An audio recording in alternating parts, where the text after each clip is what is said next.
பாருங்க, மொக்கை பிகர்களின் சரித்திரம். மொக்கை பிகர் என்று அழைக்கப்பட்ட நிறைய பெண்களை எனக்கு தெரியும்.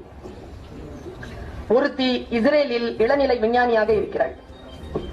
ஒருத்தி ஆசிய அளவிலான மாரத்தானில் 100 மீட்டரில் தங்கம் வென்றாள். ஒருத்தி அதர்மத்திற்கு எதிராக தெருவில் நின்று கூச்சல் போடுவதால் மாதம் ஒரு முறையாவது போலீசிடம் அடி வாங்குகிறாள்.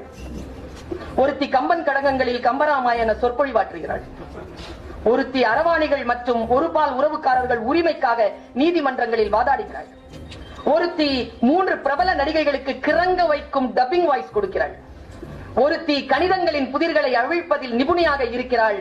செம பிகராக இருப்பவர்களின் மீதான சாபங்கள் எதுவும் மொக்கை பிகர்கள் என்று வர்ணிக்கப்பட்ட பெண்களுக்கு இல்லை என்று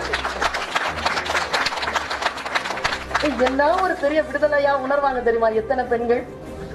இந்த அழகியல் என்கின்ற சுமையை சுமந்து கொண்டு அலையக்கூடிய பெண்களை இந்த கவிஞன்